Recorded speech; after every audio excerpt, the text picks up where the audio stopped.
What's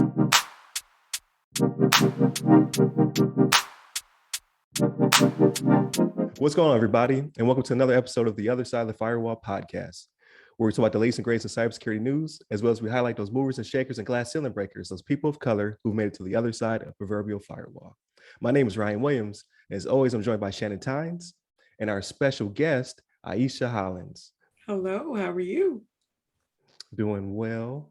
So Levon is not here today. He's on vacation, doing his thing with his family. So what we're trying to do is in the future, we're trying to have guests on our discussion. And obviously today is discussion day. So we bothered Ieshea Hollins on her very busy schedule and said, hey, can you pop in and talk to us? So I greatly appreciate it. Never any bother. Thank you for having me.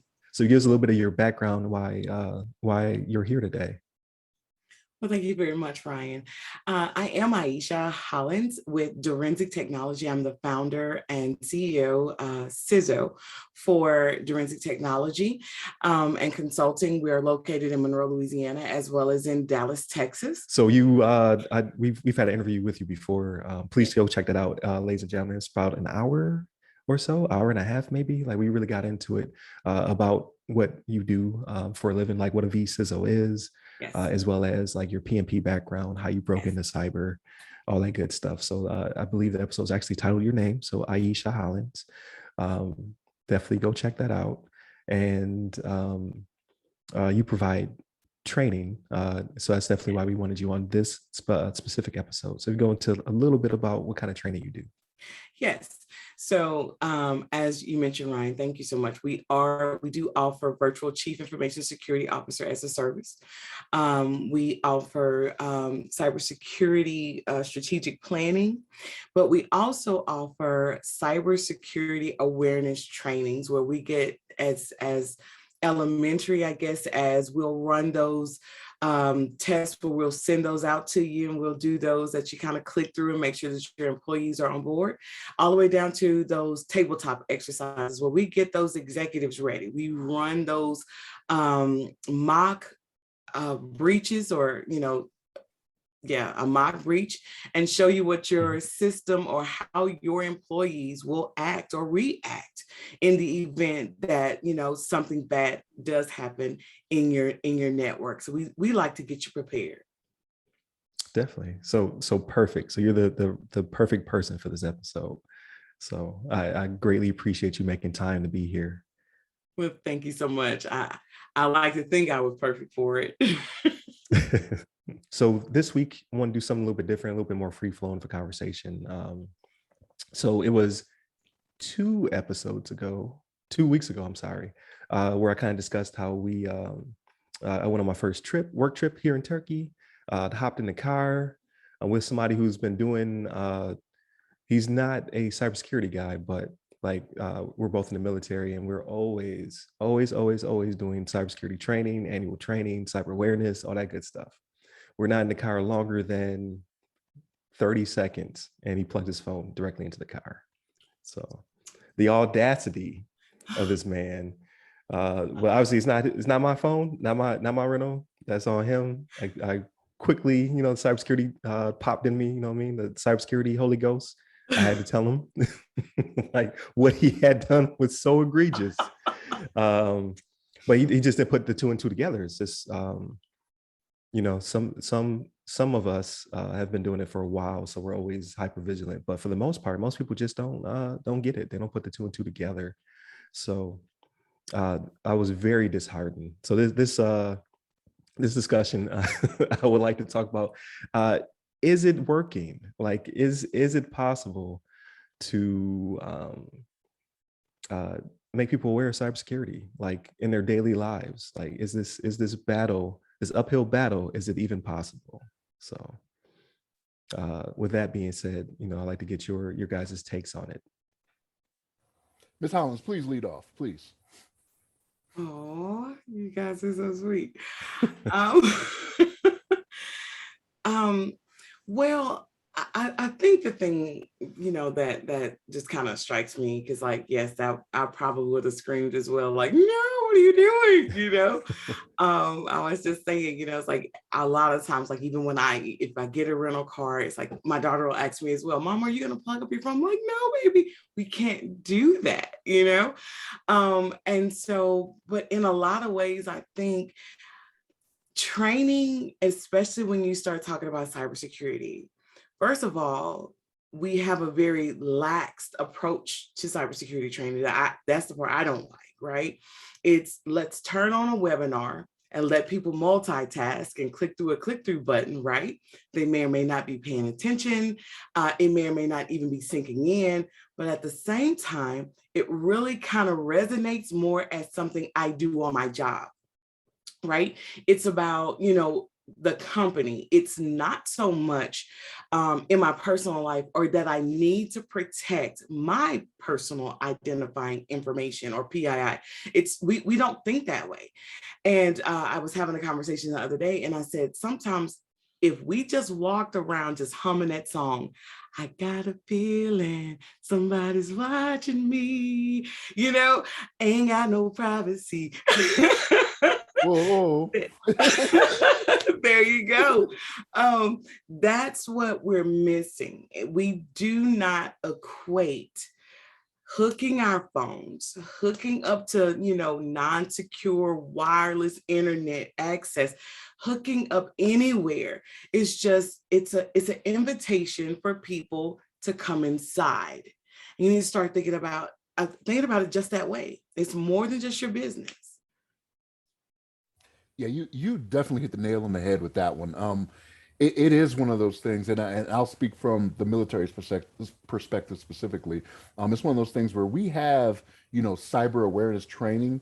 It's only mandatory once a year, right? And it is for the job, right? It's just to make sure that we can have, an account to be able to get on, send our email, and do things of that nature. But it isn't something that translates over to the personal life, right? Because we know there are certain things that the government network is going to keep us from doing, and we accept that, right? Like, okay, when we're sitting at this computer behind this desk, we're only going to do these certain things. And when I get home, that's where freedom is, you know what I mean? I get to do all that stuff I don't get to do at work. And that's how people feel about it. And that's how they take it. They're like, oh, that only matters when it's at work, right? And I say this from personal experience, because I am an ISO and I have training I need to do. So like, I know what we tell people at work, right? I know they're not taking it home with them, because that's when you hear about them being on Facebook with all this stuff out there, and then they have to practice different types of securities, you know what I mean? And it's like, what are you doing? Like, why did this not translate over? And again, it is the, okay, I only have to worry about that between these hours, and that's not the case. It's a lifestyle, right? It's not a work style.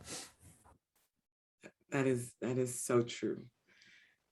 I think even you mentioned even with Facebook, and to me, it always blows my mind when I see these people taking all these quizzes, right? And these quizzes ask you, and I'm thinking to myself, nowhere in these quizzes do any of these questions just feel vaguely familiar to you. Like, what's the name of your pet, your childhood pet? Nothing goes off for you when you start, okay, are you a mother of how many? Name the birth dates of yours, just to get some icon to pop up to tell you. And it's like, we're so willing to give away our information for what feels like a temporary reward, yet that reward is really, it's nothing. If you keep scrolling, you're going to see the same thing they told Johnny, they told you, you're going to be rich in 2022 and have 3 children. And come on, how many times can you see it before it clicks? That, it's all baked to just kind of get information from you. And where does that information go? Even the conversations that we like to have, and then all of a sudden, everything you said is popping up in your news feed, but we're not putting any of this information together. But again, I think there's a failure even in the training aspect, though. I will say that. Because your organization's job is to train you to protect their information. Let's just be clear. That's what they're there for. So who is doing the I train you personally? Who has made this to where it's personally relatable and made you care about it enough where you want to spend your money to do it? And it's so few people. And that's because they don't understand what can happen to them. Because even when you hear them talk about, oh, I got, or my password got, immediately it's just dismissed though. And there needs to be holistic training around how you view your data, your information, because it's bigger than you. It impacts your entire family. Me talking about my family on social media opens up my 9-year, I just told you she's 9, right? So any other thing that I tell you, I start talking about her school. Well, how do I know I'm not a target or she's not a target? Or how do I secure what the school is going to do in the event, I say too much? So, vigilance starts at home. We can't always expect our employer to be responsible for everything for us. And the only thing we're responsible for is to have fun. It's not how it works. Right. So is it going to be a two-pronged approach then? Like, should it be integrated in the school? Like, we talk about a lot of things should be integrated in the schools, and they're not, right? They no longer teach you how to balance the checkbook or how to, do simple tasks any longer. Like cursive, not even cursive. Yeah. Not even cursive. like not even how to sign your name. But you see a lot of training now on cyberbullying, cyber stalking, things of that nature, because they understand like, hey, these kids are vulnerable. Or even with the capturing of pictures and whatnot. Like, there was a big thing, I want to say in perhaps Virginia, I can't remember. We talked about it maybe 6 or 7 months ago, where it was kids with pictures of other kids, right? So they were being potentially charged with child pornography and things of that nature. Just because you're a kid doesn't mean that you're not vulnerable to the law, right? That's right. So they started to kind of educate, like, okay, these are things that you can and cannot have on your phone. And it wasn't widespread. So, kids are still getting caught with that type of material and what have you. But is that something that perhaps starts there, but then you're still missing the parents? And that my whole thing is, not only are we misinformed and not necessarily educated on our own personal data, I think we're starting to get there, like slowly but surely, due to the breaches and whatnot. People putting gas in bags because of Colonial Pipeline or things of that nature. Like, people are starting to understand how the ramifications of cyber kind of bleed into your everyday life, right? But does it fall on social media to do a little bit more educating? Like, yeah, you can do all these things, but perhaps you don't post these pictures while you're still out, or you don't, go ahead, Shannon. And we talk about this. It seems to come up every episode, right? And maybe it mostly comes from me, so I think it comes up because I bring it up all the time. But like, as Americans specifically, like, we are selfish. We only care about the convenience and what's easy for us, right? That's just how we do things. And I don't say we as in it's all 330 million of us, right? But like, it's one of those things where it's like, I don't care about that until it affects me, right? And the Colonial Pipeline, like you brought up, right? I don't think the lesson is going to be learned. It isn't until, gas prices start shooting up, or they think they're not going to be able to have it. You know what I mean? Then all of a sudden it's, right, oh, what's going on here? And that's the only time people care, is when it actually affects them. Like, they're not thinking of those second and third order effects that go beyond that. You know what I mean? It's like so working in IT or cyber, right? When everything is working fine, you don't hear from anybody, right? But let something go down, let people not be able to get to Facebook or something like that, and all of a sudden you got all types of calls and things like that going on, and people are complaining about you never doing what you need to do. Like, hey, we got the 5 nines here. Like, your network is up 99.999% of the time. Right, right. I mean? Like, I can't get a break for this one time. You know what I mean? Like, this wasn't even on me. But it's just how we are as Americans, right? Like, that's just what we do. We only care about self. You know what I mean? It's like you were talking about Miss Hollins, right? We want to see if we're a Samantha on that quiz, right, from Sex and the City or something like that. Right. Like, I never even watched Sex and the City, so I don't care. I'm not gonna take that quiz, but I could be a Samantha or a Carrie or whatever the other two. I don't know, but no, that's how it is. So first of all, please call me Ieshea. Second, yes, we have to make it where it becomes relatable. I think as a people, we are becoming too dependent on pushing blame to everybody else. This should be taught at the schools. And technically, some of these things start at home. The issue with them starting at home is you're not educated. And so therefore, Right. I can't expect you to continue an education you've never had. Technology has changed so much and so drastically. And so, matter of fact, it's one of the classes that I'm putting together right now. I feel like every time I talk to you, I'm putting together that right now. Right. But in truth, it is something that I'm working on right now, because the thing about it is the parents don't have a peer group. They don't have a way to get that information, right?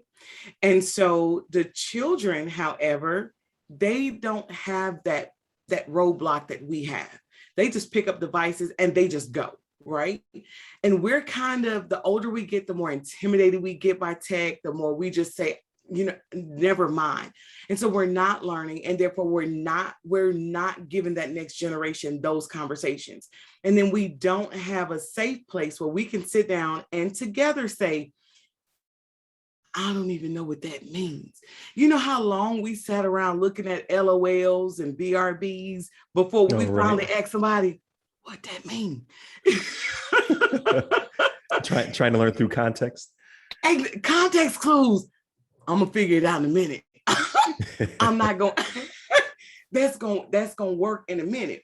And so, in what I'm saying there, we gotta be able to create a safe place where parents can continuously learn.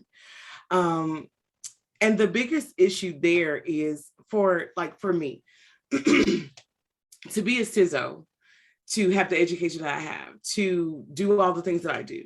So, do you continue to give that information away for free? Well, if you search the internet, there's so much information out there already for free. They're just not going out there to find it because you haven't made it relatable for them. Put a price tag on it, and now it's, oh, how dare you charge me that? Right. But again, it's not until you have a bunch of parents sitting around in the most tragic event of your life. You're sitting, you're crying, and your child is missing. And that's really where we have to start taking things.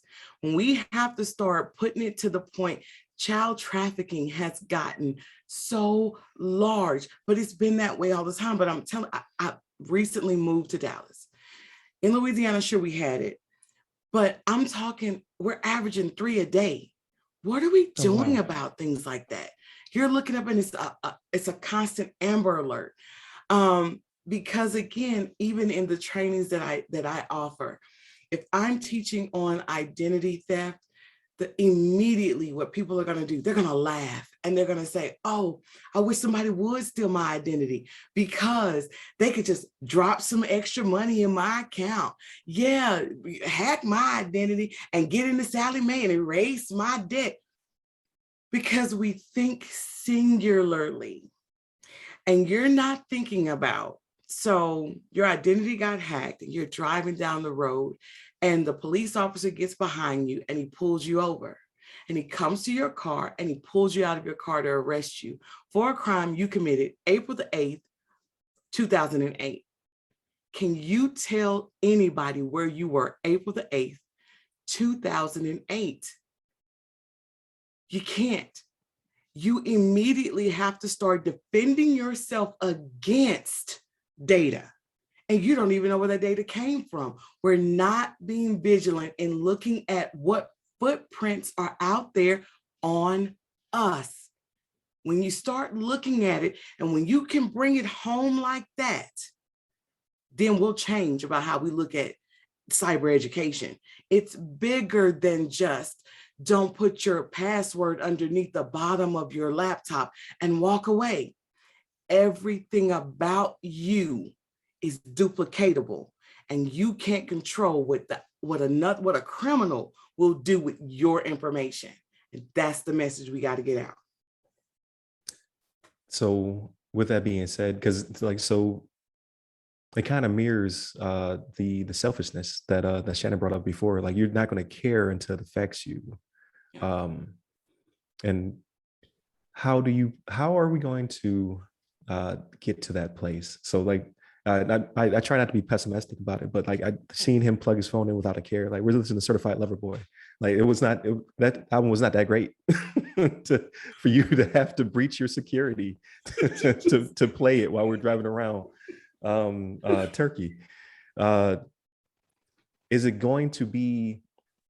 Is this mass education going to be done in a negative way? Like, will there be like a mass docs? Let's say one day someone breaches your Facebook, your IG, or something like that, and releases, terabytes of information about the users who are using it. Then they'll care, right? When your stuff is blasted everywhere, like your metadata, your personal telephone number, your address, all that stuff finally comes to the surface, and now you're being cyber stalked or bullied, or like you said, someone forges your identity and then either does something with your credit or commits a crime and pretends to be you while doing it. Like, that's all negative aspects of it that could potentially affect multi-millions of people, right? I don't remember how many people are even signed up to Facebook anymore. I remember at one point it was like almost a billion, if not breaching a billion at one point, of people around the world. I could see that causing people to be like, okay, now I get it. Because then Facebook will also have to, or whomever, like, not just put on Facebook, but I know them to be a huge social network, right? Then they'll have the skin in the game to mass teach people to cut off certain features that are collecting on you. But what is a positive aspect of getting this out there to get people? Because the only one I can think of is positively, because cyber is blowing up the way it is blowing up. You have people who used to be into massage therapy or used to do MRIs or things of that nature, and then they ask those questions like, how do I get into cyber? Yeah, I see it blowing up. I'm really interested in it, and then they learn. But that's not the masses, right? That's only those people who have now taken an interest in the cyber. Like, how do we get it out there without it being bad? So Ieshea brought up something that I think could be a foothold into this, right? So when she brought up about the missing children and that going on, that could be your way in. So it's one of those things where, again, I'm only speaking from America. Like, we care about the sympathy stories, right? We care about a child goes missing. We care about the cyber bullying and things of that nature. So if you could find a way to get into those groups, say, hey, this is, I don't, not to make it sound like victim blaming or anything like that, but to say, hey, this is something that can prevent this in the future. So your child was cyber bullied because of this, that, and the third. This is how you prevent that. So it's like you ever heard of the 3-10 rule when it comes to good news and bad news? You'll tell 3 people something good, 10 people something bad. You know what I mean? You have to try to offset that to try to make it higher to where, okay, here's what happened. My child was cyber bullied, but this is how it could have been prevented. And again, those sympathy things are the things that people are paying attention to. I want to hear about cyberbullying. I want to see how children go missing and possibly help. You know what I mean? And that could be the way in. That could be the jump off point for those types of things. I can definitely see that being a thing through, I guess it would be social media, right? Like, that would be your in. Like, you have those parent groups or PTA groups and things of that nature. Maybe that could be a way of taking that charge and putting it out there. Well, It's just so hard. yeah, I'm sorry. I was No, you just could. thinking about it in a positive spin. Have you ever been on TikTok and you're on TikTok for too long? And so as you're kind of scrolling and then you run into Right. that guy or that girl that'll say, hey, you've been scrolling too long, So, excuse me, from a positive perspective, if we normalize just as you're out here, just small little snippets of, how have you, protected yourself today? when we can make it to where it's enough of a public service announcement, where it's important enough. But again, when and how do we get there? Because what I find more is so many people, even though we enjoy technology, we're more afraid of it. And so we're fine not knowing what we don't know. Ignorance is bliss as long as you don't. And the more I educate you, or anyone educates you on what can be done, sure, you're temporarily afraid, but my need to be entertained will outweigh it, and then I'll dismiss it. So it really needs to become where, it's habitually kind of drilled in, not just to children at the school, but how do you get on, businesses should do it, government should do it, individuals should do it, and children should do it. And there should be a public service announcement targeted straight at that effort. I can't disagree with you. Like that would be great. And perhaps we are getting to that point because the new administration is like really big into cyber, right? They're spending multi-millions of dollars to putting people in the right positions and what have you. Perhaps we do get a campaign that comes out to mitigate that. And again, that would be propagated through what? Your news feeds, your social medias, television for those who still watch TV, ads and things of that nature. That may be the route to go. And we may be coming to that place. Like, hopefully it's not going to be spurred by, like I said, like a mass dox or something like that, because it hasn't happened yet, right? We're starting to see the same things happen over and over again with the ransomware attacks, with the every company's now having a point of sale issue, where they're losing your credit card information and what have you. Data breaches are just becoming the norm, but we have not had something that big yet. Like your T-Mobile, we talk about T-Mobile all the time. Like I again, brand loyalist. I'm never getting rid of T-Mobile, but they've lost my data like 3 times in the past year. I don't know. They pushing it for me. I don't know. I'm like, hey, yeah, you think? Look, do I really want to save that much money now? Like, hey, like who's gonna pay for my Netflix? Yeah, who's gonna pay for your Netflix? All right. Look, you know my stance on Netflix. They falling off for me anyway, right? Like, hey, I'm gonna tell my kids, be like, hey, we just don't have that anymore. All right. We just man. they keep losing my information. We can't have Netflix anymore. T-Mobile ain't doing it. Man, it seems like it's every other month, but no, I think I like it. I like that campaign would probably be the best outcome, and it should be a proactive step as opposed to reactive. But things move so fast. All we're doing is reacting right now. I just we will get there eventually. We'll get over the hump, but right now, yeah, it's just people like we talk about every other week, like idle hands, man. There's more people out there trying to do damage than do good right now. It's for them, it seems to be more rewarding, and it pays well, unfortunately. Like, that's what I was about to say. The old adage, curiosity killed the cat. It's been around for a very long time. It's also why we have the innovations that we have today, right? Just always wanting to know how things work, how things tick, and how can I make them better, right? Video games, we have to make them more and more, more graphics, more this, more that, because after I've played through one time, okay, what's next? And so that's exactly where we are with ransomware. Ransomware started out where it was a little, it wasn't quite as bad. There were other things. And then all of a sudden now, even you got ransomware, then you got to play the game to get your encryption keys, and your encryption keys come back and they don't necessarily all the way match, and you don't necessarily have a person on staff that knows how to match up the encryption keys to get all of your data back. I mean, we just keep, things just keep getting, greater and greater and bigger. And then when we start talking about like your T-Mobiles and different people losing the data, well, what happens from that? That still does not. Think about it. How many times have we gotten that letter in the mail? Your information may or may not have been targeted. Right. I'll give you a free version of internet monitoring so you don't sue us. So, and so Right. you get the letter, you read the letter. A matter of fact, I've thought about that several times. I'm like, as many times as I've gotten this letter, you can't keep offering me monitoring. Do you know how much monitoring I already have at this point?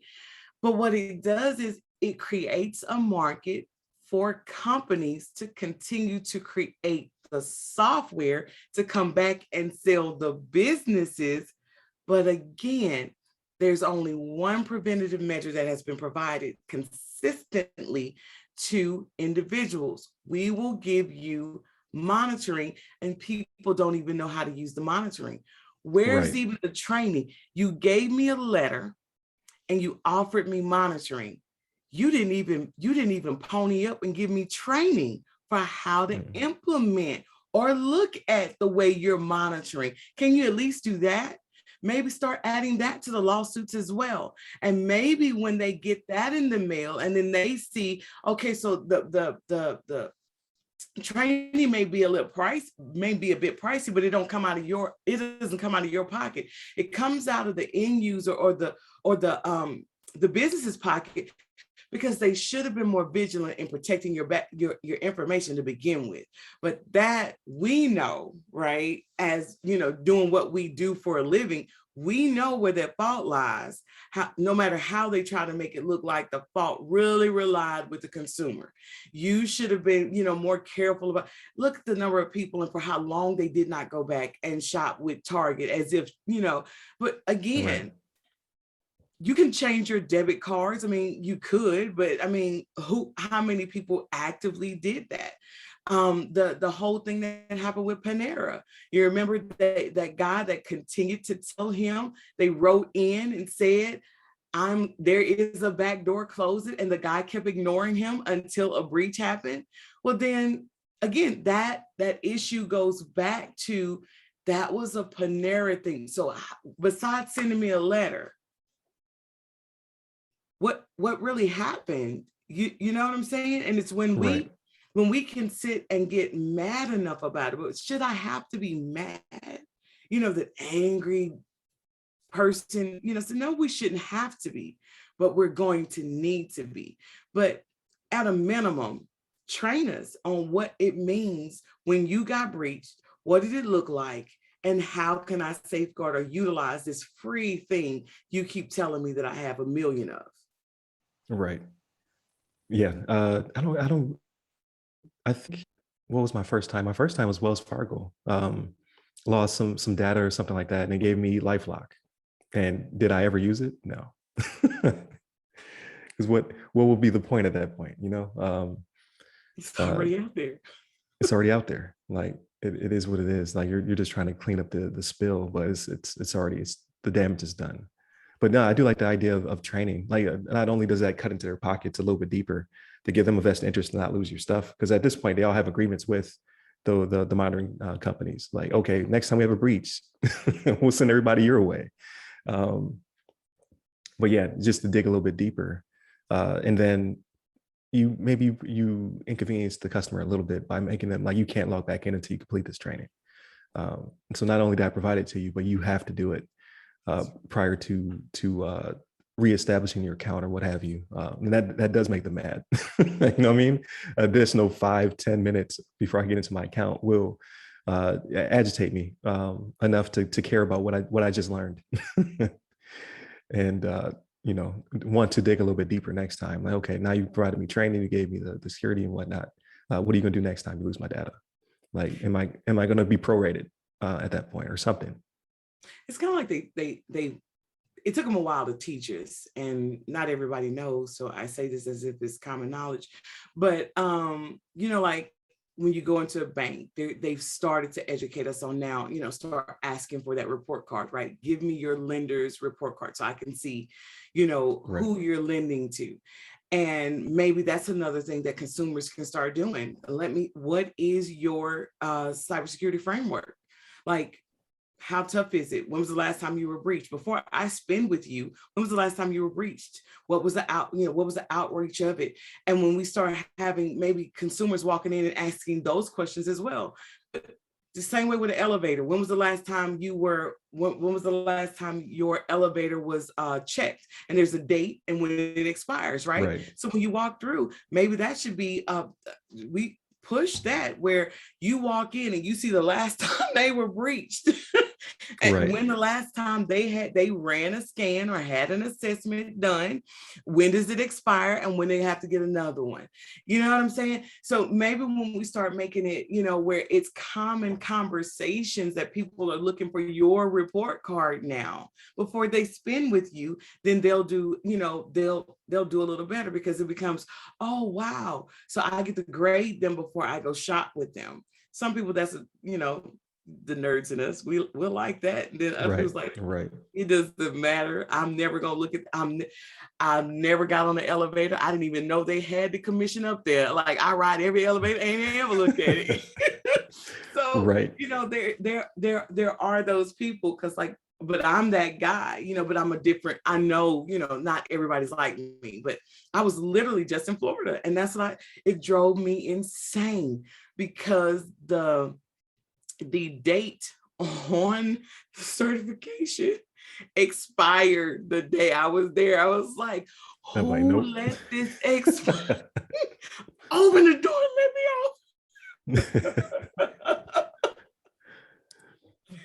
off. But that is interesting though, because what kind of mood would that put you in if you walk up to your bank store and they have like one of those flip signs, like the last time since a safety mishap? Yeah.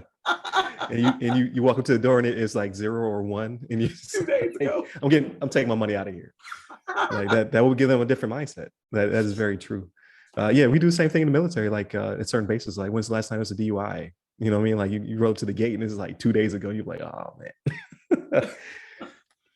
I mean, but it is. We tend to check so many things, and then we let other things just kind of bypass us, because again, we have not normalized how important what it is that we're talking about. This is a great conversation, and we are, the three of us, having a really good time. We're laughing a lot, but the information that we're discussing is so critical. It's so serious, but because the common man does not know what we know, and that's not being condescending at all. I couldn't walk in and do surgery, and I think no less of myself, because I can't pick up a scalpel and lay you down. How about that? You don't want that, do you? Unless you stay at a Holiday Inn Express, then you're good. Then you're able to do it, right? Right, you got it. Yeah. Y'all don't remember those commercials, the Holiday Inn Express commercials? I do remember that. Holiday Inn Express. But no, that's very true. And it was weird about it, and not to go on too much of a tangent, because I gotta land this plane, right? The internet is kind of spoiling us in that way, but not necessarily in cyber. So like everybody thinks they're a virologist now. Everybody thinks that they're a doctor now, because they Googled this and that. They have a vested interest because, of the pandemic. But on the cybersecurity tip, you never hear anybody like try to, or at least I don't, try to kind of like BS their way through it. Like, oh no, I can do this, I can do that. You don't hear it. Like they just ignore it. They're just like, it's nerdy stuff, or I don't care about that, or they just dismiss it because it's not in their face. Like, but hopefully, and not in a bad way, like a pandemic, but hopefully, like we've discussed, like people start to take more care, more of an interest. Perhaps there will be those PSAs that go out. I know for one, like now I'm going to make a couple TikToks and try to sum it up in 30 seconds why people should care, right? Just to get that content out there, try to make it entertaining, things of that nature. Because that is what grips people. That's what makes them to actually care about something, as opposed to like we said, the somber stories, the sad stories, like this person went missing, or this person got bullied and committed self-harm because they got doxxed and things of that nature. So I think we're getting there. Again, it was disheartening, like to roll up in a foreign country. You just plug your phone in, not knowing who's collecting on you. It's not. I was like, bruh, is this your car? He was like, what are you talking about? I was like, no, man. And I tried to give him the rundown. And then he wants to unplug it. I was like, it's too late. You like when you plugged it in and it said I forget what it says about downloading your contact list or something like that. I was like, they got you already. Like the only way you'll be able to fix this is if you buy this car. That's the only way. Buy this car and ship it back to the States. That's the only way you'll be able to save yourself. But if you don't, now you got to do some monitoring that you need to supply to all your contacts, right? That's how it works, right? That's what the companies do.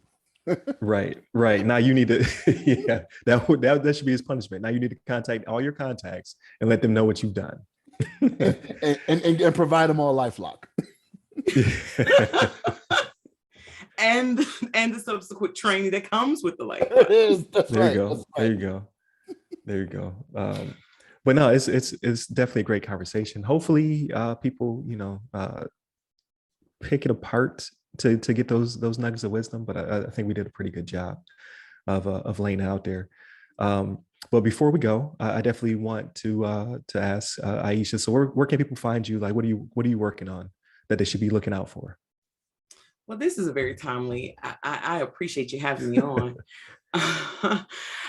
Literally, I have a course that's coming up because we know that October is National Cybersecurity Awareness Month. I'm not sure when this episode will air, so I don't know if I'm being timely or not. No, you could Wednesday. So it'll be this week's Wednesday. Great. And so one of the efforts that I am doing for National Cybersecurity Awareness Month is because we're Direnzic technology. We sign up, we do championships every year. And so we do host a cybersecurity conference and expo that'll be in Dallas this year on October the 28th. But back to the training piece, I am hosting a internet safety masterclass, and it's entitled, "It's Internet O'Clock, Do You Know Where Your Children Are?" Okay. And so we're going to do a class for parents every Saturday from 10 to 11:30. For every Saturday in the month of October. And that's one of the things that I'm doing. And hopefully we're going to take that initiative and we're going to continue to just kind of grow it, right? Because this is, believe it or not, this is very timely information. This podcast, this topic was so on time, So they can find me. I am on all social media: Facebook, Twitter, Instagram, TikTok. I love TikTok.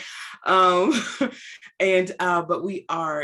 you can either find me, because like I said, my name is Ieshea, Direnzic Technology, Direnzic, Direnzic, it's kind of, maybe, kind of hard to spell, but we're out there, just look us up, like us, follow us. I'll make sure that I get you all my links and you can follow me there. And any of my, the podcasts or whatever that we have coming out will be under IesheaSpeaks.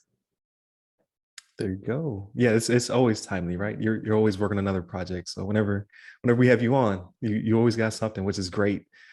We need more people championing cybersecurity, right? Like it's just there's it's growing, but it's not at the rate that the bad guys are growing, right? So definitely send me all your links. I'll put them in the bottom of the episode. This episode will air on the 29th. So we for those people who watch the YouTube, you're like, why does he ever change his shirt? Well, it's because I film them all on the same day. And we just put them all out there, right? So Monday we will have a topic. I think we're talking about Dr. Gabriel. On Tuesday, we will be talking about a breach that Shannon has shared with me that we'll be discussing. This will be the Wednesday episode for the discussion. And then on Friday, we talk about everything that's not cybersecurity. So we take a break. We talk about movies, games, what we've been reading. I've been doing a little bit of all the above. Sometimes what we've been studying, I'm going to start doing that. That's a thing that will happen. But we'll get to all that throughout the week. So please continue to tune in. I'm going to try to keep having guest speakers. I'd definitely like to have Ieshea back on in the future, if we can definitely get into her busy schedule and just make the time work, right? Because we're all in different time zones. But I think this is great. I think it's a breath of fresh air. We do miss you, Levon. Don't think I'm trying to replace you, because Levon fights professionally, so he wants all the smoke. Let's put it out there. So he will be back next week, ladies and gentlemen. But definitely enjoy your time with your family. Definitely up at the website. It's www.theothersideofthefirewall.com. You can hit me up personally. I'm at RY Security Guy. That's RY Security Guy. I'm on LinkedIn, TikTok, Twitter, and missing one. Clubhouse. There you go. I haven't been on there in a while, but definitely look out for me. I'm going to jump back in there, because it's always good. You meet a lot of good people on that network. It's just what you say there, it stays there, right? It's all live, so you don't really get the bonus of circulating content from it. But as always, Shannon is nameless on social media because he doesn't do that. And one of these days, we're gonna get him on there. Secure net. Whenever we get secure social media, Shannon will be all over it, right? But thank you, Ieshea. Thank you, Shannon. Thank you to all those who are listening. We're in the 100s of episodes, so continue to listen, like, share, subscribe, watch the podcast so you can see our beautiful faces.